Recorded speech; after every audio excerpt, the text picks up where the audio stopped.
But where did this wisdom theology come from? How could a monotheistic faith, like Judaism, affirm that wisdom was alongside God in creation and in sustaining the universe? Well, let me say a few words about what was going on in the wider context, the Hellenistic context in which Jewish reflection was going on. The gods of traditional Greek religion were anthropomorphic. So that means, they had human characteristics. The sorts of things that they got up to were not always very godly, quite often fairly human, and there are many failures along the way. So by contrast, thinkers even prior to Plato were already pondering a vision of God that moved away from that anthropomorphism and towards a God who was really different from those sorts of shenanigans that the traditional gods got up to. Xenophanes, for example, thought that there is one God who moves everything with a thought, but does not move physically in the process. So Greek thinkers were already thinking about God as one and as different from the traditional gods. Plato, in his work The Timaeus, writes about God, and he says that, he writes that God is an eternal and perfect being who is always existent and is not subject to any change.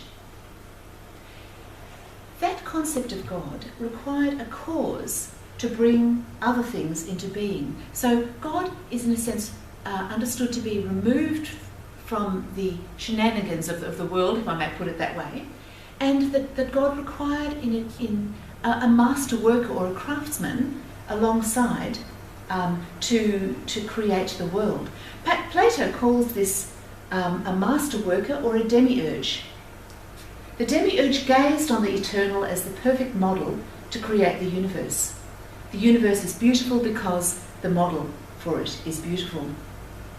Now, I found that intriguing because in pagan or philosophical thought, they were already moving in a more monotheistic direction, but recognising that alongside God there must be some creative element or wisdom element almost working alongside God. And so when we turn back to the Proverbs chapter 8 verse 30, we read that wisdom is speaking, then I was beside him as a master craftsman.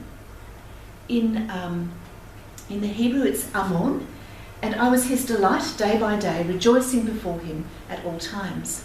So it seems to me that there's a really interesting connection between Plato's Timaeus, affirming God as this eternal and perfect God, with a master worker, and Proverbs' affirmation that indeed God had wisdom alongside God's person, who was a master craftsman. From my point of view, and I think this is widely accepted, thinking about cosmology and cosmogony, that is to say how the world is created and comes into being, that type of thinking crossed boundaries in the Second Temple period, boundaries between religions, just as it does today. I mean, when we think about cosmology today, we don't just think as Christians or in any other religious tradition.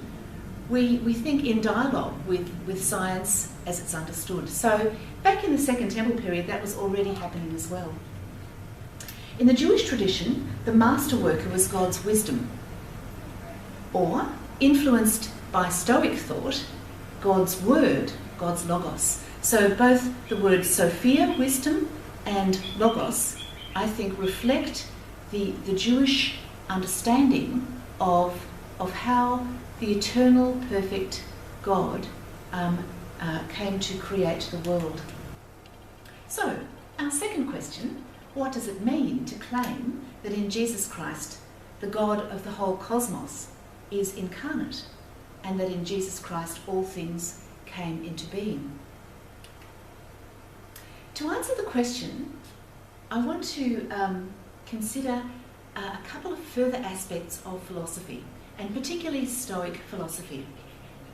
Stoic philosophy was in fact the most widely spread and influential philosophy of the Second Temple period. So we find that hard to glimpse because when Christian philosophy developed, it really moved away from Stoic philosophy into a Neoplatonic mode, and therefore the influence of Stoicism, I think, is somewhat obscured. Let me tell you a couple of ideas that the Stoics believed and that kind of permeated culture of in the Greco-Roman world, in Asia Minor, for instance. The world is an organic whole, animated and directed by intelligence or reason, by logos.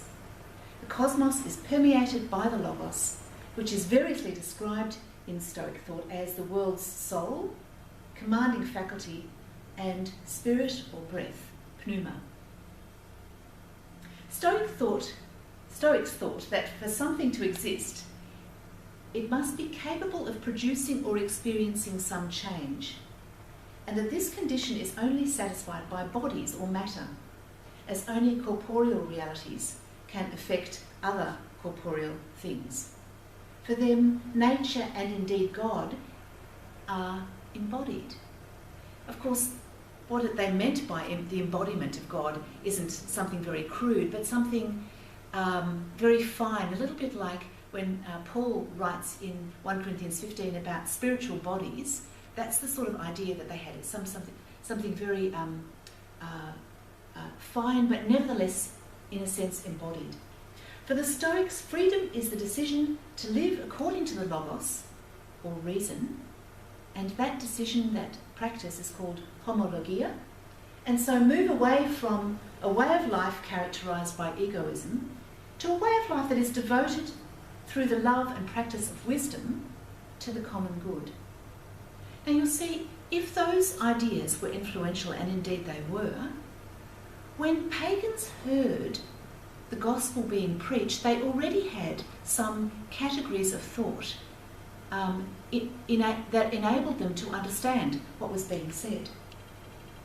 So for the Stoics, the divine permeates reality. It's a little bit like when we talk about the spirit. They would have understood that. But the divine does permeate reality, but is most densely present in the sage, the wise person, who lives according to wisdom. Now, they already thought that way, but they were somewhat pessimistic as to whether there was any sage that fully embodied wisdom.